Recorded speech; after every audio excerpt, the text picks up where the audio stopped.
Bastar model को लेकर deputy CM Arun Sao ने कहा कि मुख्यमंत्री परिषद की बैठक दिल्ली में संपन्न हुई। इसमें अलग अलग राज्यों की बेस्ट प्रैक्टिस को अपनाकर जन समस्याओं के समाधान के लिए किए जा रहे कामों पर चर्चा हुई। उन्होंने बताया कि प्रधानमंत्री नरेंद्र मोदी के मार्गदर्शन में राज्यों को जन समस्याओं को सुलझाने और बेहतर सेवा देने की दिशा में आगे बढ़ने का मार्गदर्शन मिलता है। एनडीए के मुख्यमंत्रियों का मुख्यमंत्री परिषद की बैठक हुई। नियमित रूप से प्रधानमंत्री माननीय नरेंद्र मोदी जी एनडीए शासित राज्यों के मुख्यमंत्री और उप मुख्यमंत्रियों की बैठक करते हैं और बैठक में अलग अलग राज्यों में जो बेस्ट प्रैक्टिसेस अडॉप्ट करके जो काम हो रहा है वो राज्य अपने प्रेजेंटेशन देते हैं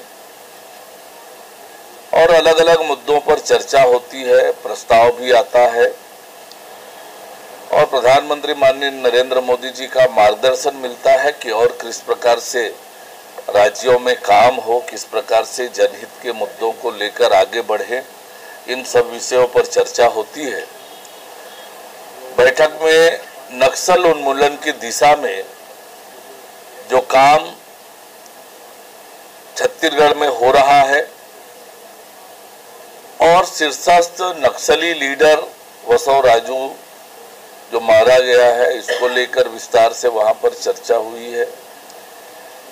छत्तीसगढ़ किस तरीके से नक्सल उन्मूलन के लिए काम कर रहा है, बस्तर के डेवलपमेंट के लिए काम कर रहा है, इसे लेकर एक प्रेजेंटेशन मुख्यमंत्री माननीय विष्णुदेव साय जी ने प्रस्तुत किया, जिसमें बस्तर ओलंपिक, बस्तर पंडूम से लेकर नियत नीलानार योजना आदि की चर्चा, आदि की जानकारी विस्तार से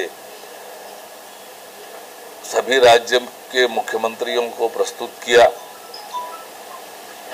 और उप मुख्यमंत्री गृह मंत्री विजय शर्मा जी ने नक्सल उन्मूलन के लिए किए जा रहे प्रयत्नों की जानकारी वहां पर दी। तो निश्चित रूप से बस्तर को लेकर जो राज्य सरकार कर रही है उसकी अच्छी खासी चर्चा हुई और निश्चित रूप से सभी राज्य इसे लेकर प्रभावित हुए। शिक्षा व्यवस्था को लेकर उप मुख्यमंत्री अरुण साव ने कहा कि सरकार शिक्षा व्यवस्था को बेहतर बनाने के लिए लगातार काम कर रही है। उन्होंने कहा कि शिक्षा की गुणवत्ता में सुधार और शिक्षा के स्तर को ऊंचा करने के लिए सरकार निरंतर प्रयासरत है। हमारी सरकार राज्य की शिक्षा व्यवस्था को मजबूत करने के लिए लगातार काम कर रही है। शिक्षा की गुणवत्ता में सुधार हो और शिक्षा का स्तर बेहतर हो, इसके लिए लगातार काम कर रही है। जो शिक्षक संघ की बातें होंगी सरकार जरूर उस पर संज्ञान लेगी, पर हमारी सरकार प्रतिबद्ध है शिक्षा की गुणवत्ता में सुधार के लिए।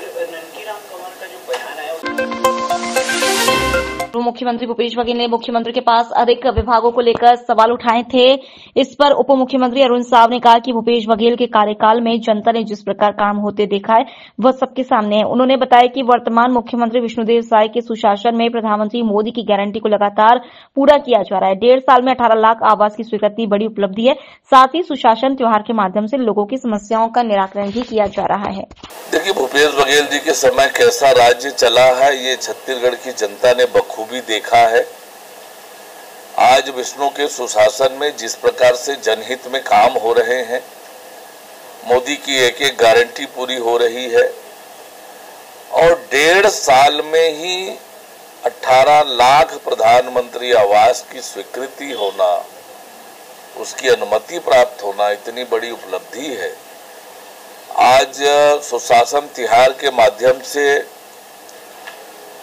जनता के समस्याओं का निराकरण हो रहा है, समाधान शिविर लग रहा है और इतनी बड़ी संख्या में शिविर में लोग आ रहे हैं और लोगों के समस्याओं का त्वरित निराकरण हो रहा है। अब आज जिस प्रकार से छत्तीसगढ़ आगे बढ़ रहा है, निवेश के क्षेत्र में, रोजगार के क्षेत्र में, विकास के क्षेत्र में, कल्याणकारी योजनाओं के मामले में आज तेज गति से छत्तीसगढ़ आगे बढ़ रहा है। भूपेश बघेल जी, आपने छत्तीसगढ़ को 20 साल पीछे ले गए थे। छत्तीसगढ़ को भ्रष्टाचार का गढ़ बना दिया था आपने। अब आज छत्तीसगढ़ सुशासन का गढ़ बन के आगे बढ़ रहा है। कल मंत्रालय घेराव का कार्यक्रम कर रहे हैं। हाई सिक्योरिटी नंबर प्लेट और परमिट फिटनेस रेडियम जीपीएस के मामलों में रायपुर के लाखों वाहन मालिकों को हो रही परेशानियों को देखते हुए अनियमितताएं दूर करने की मांग को लेकर कन्हैया अग्रवाल के नेतृत्व में विकास उपाध्याय, पंकज शर्मा और नंदलाल देवांगन ने परेशान नागरिकों के साथ मिलकर आरटीओ कार्यालय का घेराव किया।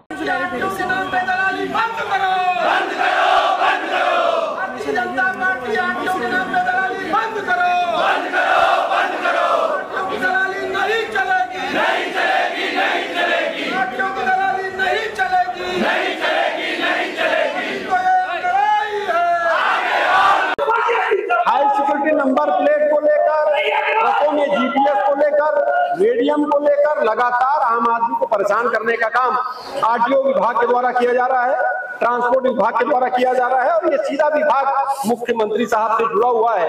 हाई सिक्योरिटी नंबर प्लेट पर लगातार आम आदमी से डबल तिबल 4 गुना पैसा लिया जा रहा है और उनको ऑनलाइन के माध्यम से टेलीफोन, मोबाइल नंबर जोड़ने का, आधार नंबर जोड़ने का अलग अलग पैसा लिया जा रहा है और 2-2, 3-3 महीना आवेदन करने के बाद उनका नंबर आ रहा है और जो 2-3 हजार 5 हजार रुपया दे देते हैं उनको तत्काल रूप से नंबर प्लेट दे दी जाती है।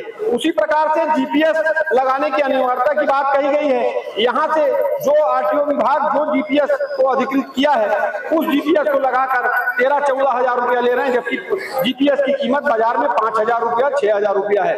रेडियम ट्रकों में और बसों में लगता है सुरक्षा के लिए, सब वो बाजार में 1 गुना में मिलता है और जिसको विभाग अधिकृत किया है वो 10 गुना 12 गुना में उस रेडियम को दे रहा है। कांग्रेस पार्टी आज आंदोलन यहाँ पर की है, आरटीओ विभाग का घेराव हम लोगों ने किया है। जब तक आम आदमी का पैसा लूटा जाएगा इसी प्रकार से घेराव किया जाएगा। अभी तो आरटीओ का घेराव है, इसके बाद कमिश्नर का, ट्रांसपोर्ट कमिश्नर का घेराव किया जाएगा, फिर इस विभाग के मंत्री, मुख्यमंत्री साहब के घर का घेराव किया जाएगा। आम जनता के पैसे को लूटने नहीं दिया जाएगा। ये कांग्रेस पार्टी इसीलिए इस लड़ाई को लड़ रही है।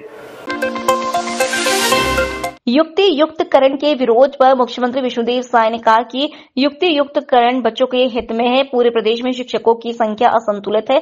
कई स्कूल शिक्षकों के बिना चल रहे हैं। प्रदेश के लगभग 5000 स्कूलों में केवल एक ही शिक्षक है, जबकि कुछ जिलों के अनेक स्कूलों में शिक्षकों की संख्या आवश्यकता से अधिक है। इस असमानता को दूर कर समानता स्थापित करने के लिए युक्ति युक्तकरण किया जा रहा है, जिससे शिक्षा की गुणवत्ता में सुधार होगा। क्या कहेंगे? देखिए, युक्ति युक्तकरण बच्चों के हित में है। आज पूरे प्रदेश में अनबैलेंस है। कहीं हमारे 300 स्कूल शिक्षकहीन हैं तो 5000 स्कूल एक शिक्षकीय हैं और कई स्कूल ऐसे हैं जहां पर बच्चों से ज्यादा टीचर हैं। तो जो इस असमानता को समान करने के लिए युक्ति युक्तकरण है और इससे शिक्षा में काफी गुणवत्ता में बढ़ावा होगा और बच्चों के हित में ये युक्ति उपकरण है। सर, कल डॉक्टर रेणु जोगी